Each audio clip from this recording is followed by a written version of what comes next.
I'm on the law, but Yahweh. Now, this week's motivation is explain why we have the God given right to prophesy and tell the wicked their destruction. Right now, with that being said, we have the God given right to tell the wicked their destruction because the Lord gave us commandment to do so. So I'm gonna get into some scriptures and some examples. This is Ezekiel chapter 3, verse 1. It says, "Moreover, he said unto me, Son of man," and the Son of Man represents us, of Israel, though, not of all nations.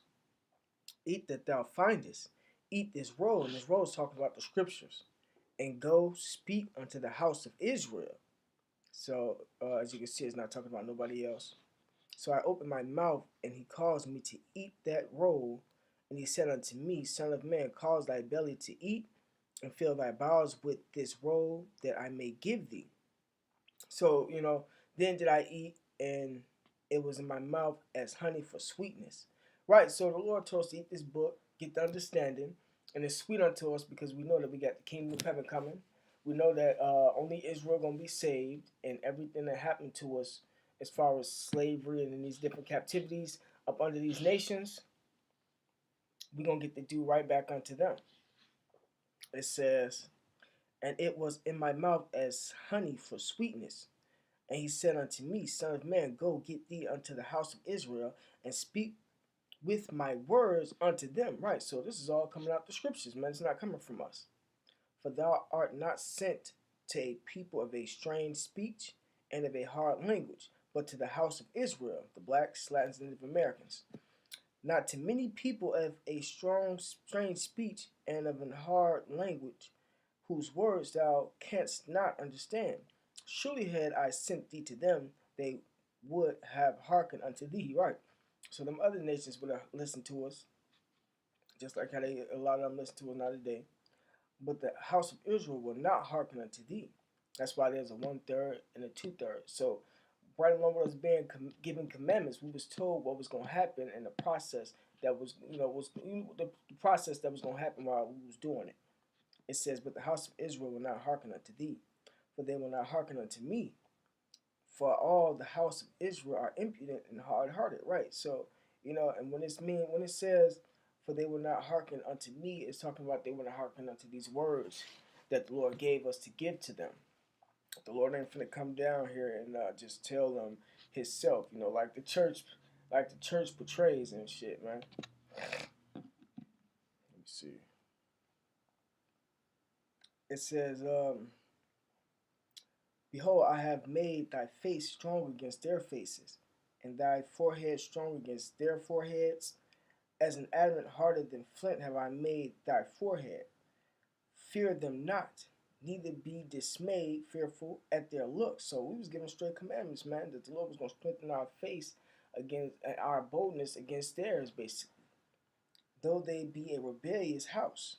Moreover, he said unto me, Son of man, all my words that I shall speak unto thee receive in thine heart and thy mind, and hear with thine ears, and go get thee to them of the captivity," the Israelites, because we still in our captivity, man. We're not from America. We're from the land of Israel. It says, "And go get thee to them of the captivity unto the children of thy people, and speak unto them, and tell them, Thus saith the Lord Yahweh, whether they will hear or whether they will forbear." Right, and now it's how about Shema Shai. But this was the Old Testament before Yahweh Shai came on the scene. So whether these people hear or forbear, we was given commandment, to go tell them, you know. So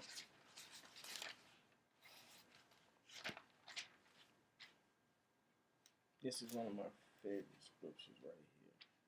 This is Jeremiah chapter 1, verse 5. It says, "Behold, I formed thee in the belly. Before I formed thee in the belly, I knew thee.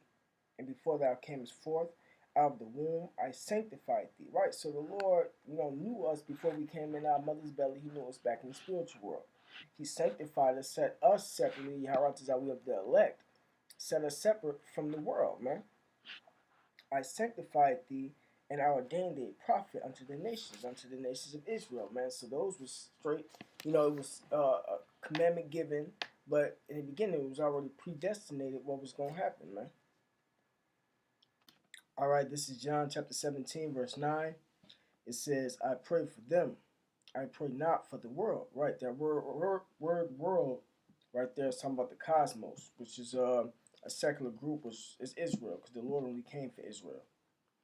But for them which thou hast given me, for they are thine, and that's the elect. And all mine are thine, and thine are mine, and I am glorified in them. And now I am no more in the world, but these are in the world, and I come to thee, Holy Father, keep through thine own name those whom thou hast given me, that they may be one as we are, right? Be in the same mind, the same spirit. While I was with them in the world, I kept them in thy name, right? Yahweh. And then it's Yahweh Shai. So when we call upon the name of the Lord, it's got to be Yahweh by Hashem Yahweh Shai, man. Those that thou gavest me, I have kept, and none of them is lost, right? Because there's an elect. That's like I said, there's a predestined. See, the Lord sanctified his men, set them separate, and those were the ones that was predestined unto salvation, unto doing this work. It says, but the son of perdition, that the scriptures might be fulfilled. And the son of perdition is Judas. And now come I to thee, and these things I speak in the world, that they might have my joy fulfilled in themselves.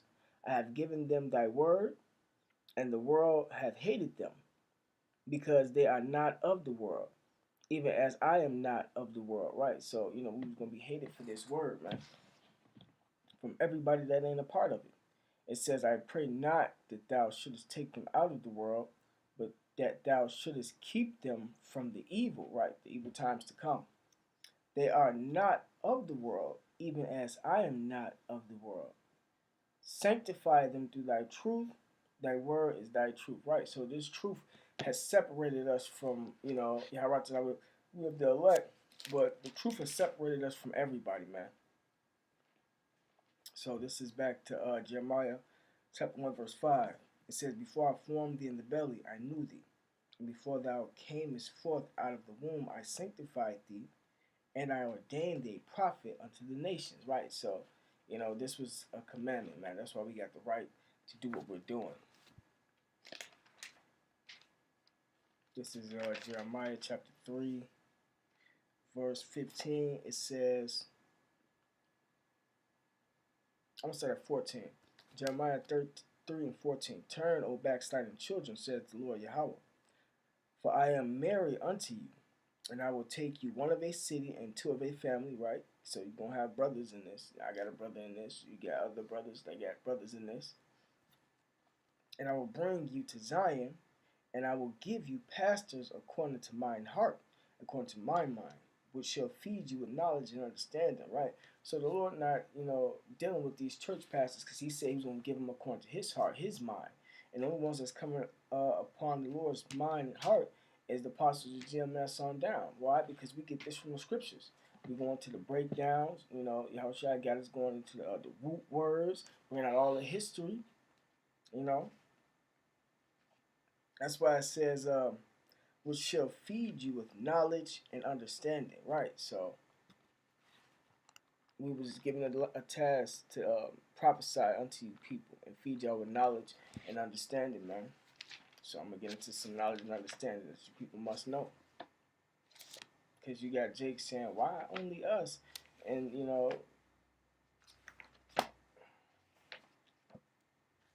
the Lord only wants Israel. He separated us from the nations, man. Why do we even have this mentality? Because the Lord, gave us this mentality. The Lord woke us up to who we are. The Lord only dealing with knowledge, wisdom, and understanding. He's not dealing with emotions. This is Deuteronomy chapter 7, verse 1. When the Lord thy power shall bring thee into the land which thou goest to possess it. Let me see. Goest to possess it, and hath cast out many nations before thee, the Hittites, and the Girgashites, and the Amorites, and the Canaanites, and the Perizzites, and the Hivites, and the Jebusites, 7 nations greater and mightier than thou, those are African nations. that were in the land of Israel. The Lord gave us the authority to kill them off and stuff. And when the Lord, Yahweh thy power, shall deliver them before thee, thou shalt smite them and utterly destroy them. Thou shalt make no covenant, nor agreements with them, nor shew mercy unto them. Neither shalt thou make marriages with them.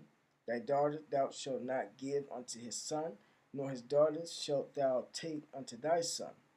For they will turn away thy son from following me, that they may serve other gods. So will the anger of the Lord be kindled against you, and destroy thee suddenly. But thus shall ye deal with them. Ye shall destroy their altars, and break down their images, and cut down their groves, and burn their graven images with fire, the idols. For thou art an holy people unto the Lord Yahweh thy power. The Lord thy power hath chosen thee to be a special people unto himself, right? So, above all people that are upon the face of the earth. So that's just how it is, man. The Lord chose us to be above everybody, man. And that's the wisdom and knowledge of the scriptures, man. All right. This is Daniel chapter 9, verse 12. But, it says, and he have confirmed his words which he spake against us, and against our judges that judged us, by bringing upon us a great evil. Right, from under the whole heaven hath not been done as hath been done upon Jerusalem. Right, so, even though the Lord gave us, the Lord gave us that lot to be over everybody, but we sinned and went off because we didn't keep that commandment that was in Deuteronomy 7. Israel started worshiping idols, and then the Lord brought the nations against us and had them take us down, and then we prayed to the Lord, and the Lord put us back in our position. But then we did the same wicked ass shit over again. So now we up in the final captivity, which is America, which is spiritually Rome, or the Rome Empire reincarnated, and the Lord telling us that did no nation, get done like how we got done, man. It says Daniel chapter 9, verse 12, and he hath confirmed his words which he spake against us, and against our judges that judged us, by bringing upon us great evil, right, our captivity, our slavery. For under the whole heaven hath not been done as hath been done upon Jerusalem. So ain't no nation went through anything that we done went through, man. And I got a couple books to bring that out.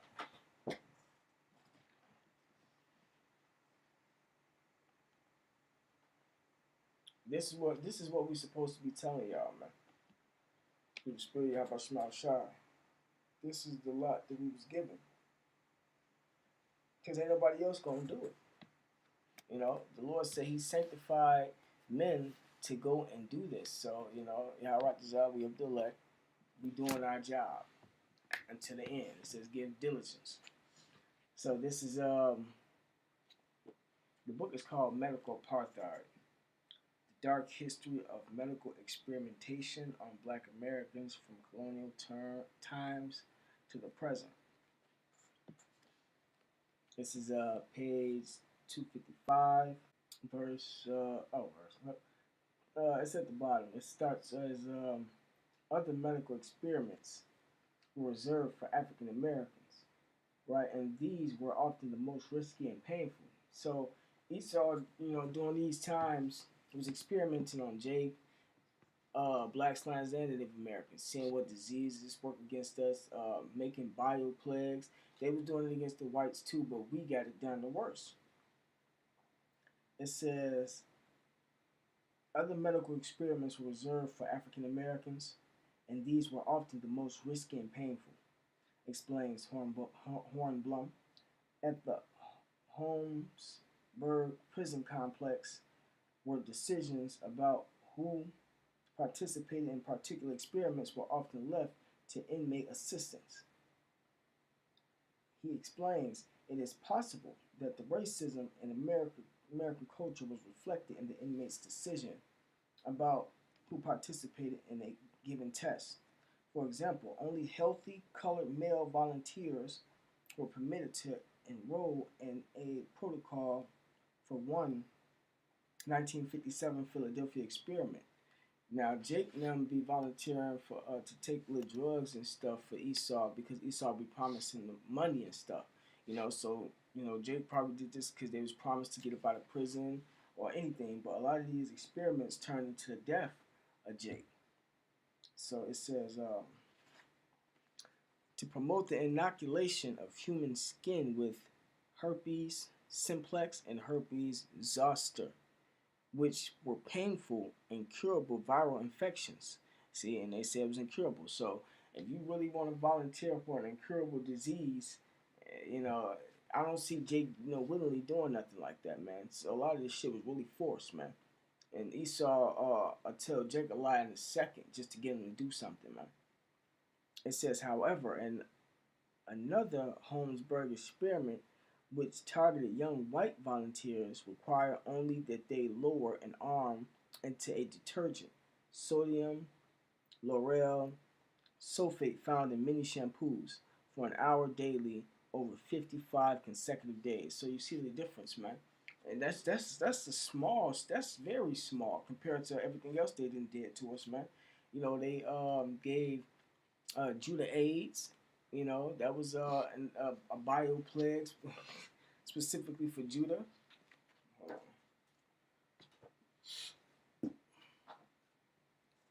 Ephraim got experimented on. I forget the exact disease. I think it was syphilis, if I'm not mistaken. But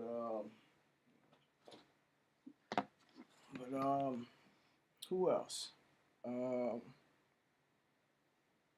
Those are the ones that's right up the top of my dome right now. This is the Trail of Tears.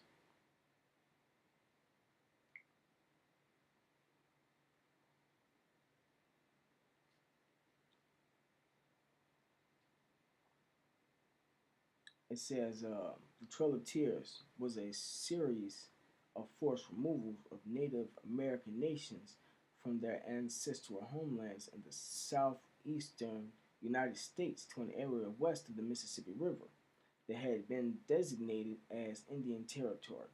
The forced relocations were carried out by various government authorities following the passage of the Indian Removal Act in 1830. Right, so Esau under Andrew Jackson um, just came in and took the land from Gad. But not only was there Gadites there was Reubenites and there was Judites, and more than likely certain of other of the tribes was amongst them, but in small numbers. It says the relocated people suffered from exposure, diseases, and starvation while en route, and more than 4,000 died before reaching their various destinations. The removal included members of the Cherokee, Muskogee, Seminole, Chickasaw, and Choctaw nations. The phrase Trail of Tears originated from a description of the removal of the Cherokee Nation in 1838. It says between 1830 and 1850, the Chickasaw, Choctaw, Creek, Seminole, and Cherokee people, including mixed race and black freedmen and slaves who lived among them, were forcibly removed from their traditional lands in the southeastern United States and relocated further west. Those Native Americans that were relocated were forced to march to their destinations by state and local militias. The Cherokee removal in 1838, the last forced removal east of the Mississippi, was brought on by the discovery of gold near Georgia in 1828, resulting in the Georgia Gold Rush. Approximately 2,000 to 6,000 of the 16,543 relocated Cherokee perished along the way. Right, so we supposed to come out and tell our people that, get our people that information and get them ready, for what's gonna happen to these nations, man. But yeah, that was prophecy, man. This is Micah chapter 2. Nope, I'm gonna start with this. This is John.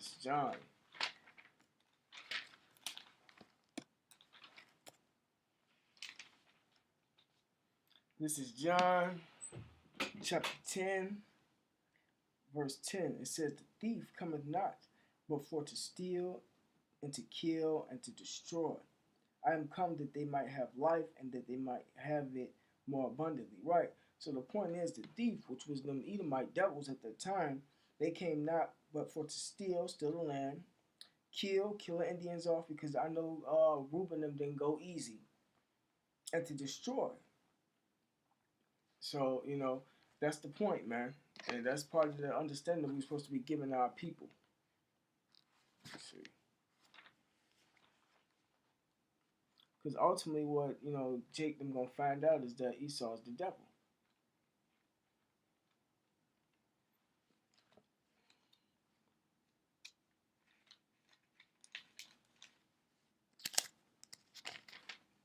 This is Micah chapter 2, verse 1. It says, "Woe to them that devise iniquity and work evil upon their beds. When the morning is light, they practice it, because it is in the power of their hand. They covet fields and take them by violence." So how did Esau get America, man? They covered the fields and they took them by violence, rape, rob, and murder, man. And houses and take them away. So they oppress a man and his house, even a man and his heritage, right? So they didn't took everything from all the tribes, man. Took our women, take our kids, man.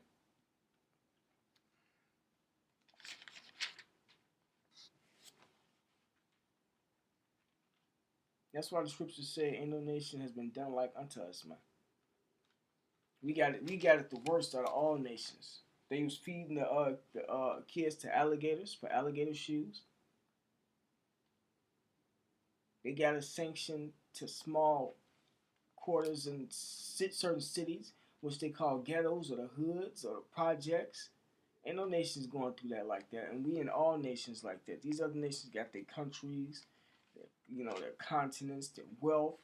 They took all our shit, man. 1533.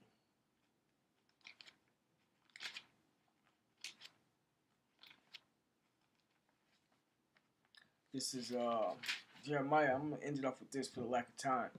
This is Jeremiah chapter 50, verse 33. It said, "Thus saith the Lord Yahweh of hosts, the children of Israel and the children of Judah were oppressed together." So we all got done like this, man. And we all over here right now in captivity, Salakia. We all right over here now in captivity being oppressed. And all that took them captives held them fast. They refused to let them go. And we still in our captivity. And this white man, this Esau, this Edomite devil, don't want to let us go. He'd rather kill us off, you know. But Yahushua is on his way back, and we're going to be redeemed, man. We're going to be put back on high. We're going to, get the kingdom of heaven. And everything they did to us, we're going to do to them in righteousness, though, you know. But that's it for the lesson. All praise to Yahushua. Double honors to the elders and apostles that rule well. And salutation to the brothers that doing the truth with sincerity. Shalom.